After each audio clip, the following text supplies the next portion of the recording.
Hi everyone, চলে এসেছি পরের ভিডিওতে। তো এই ভিডিওটা একটু ডিফারেন্ট হবে, ডিফারেন্ট একটা ম্যাজিক হবে। সেটা হচ্ছে আমার সামনে একটা চশমা দোকান আছে, তো সেই চশমা দোকানে গিয়ে একটা ম্যাজিক দেখাই, তারপর ভিডিওর মধ্যে দেখা যাবে।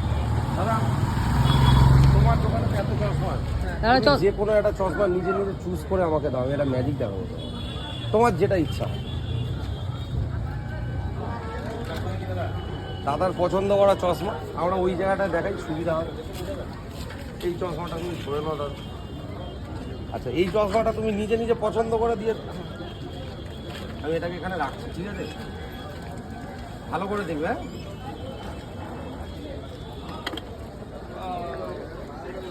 ভালো লেগেছে? তুমি সবাইকে টাটা করে দাও। আর সকলকে রিকোয়েস্ট করছি যে দাদার দোকানে অবশ্যই আসবে। আর অসংখ্য ধন্যবাদ। সকলকে রিকোয়েস্ট করছি দাদার দোকানে অবশ্যই আসবে। যেটা হচ্ছে, যেটা গেস করতে হবে কোন জায়গায়, সবাই একটু গেস করে নাও। টাটা, দেখা হচ্ছে পরের ভিডিওতে। Thank you.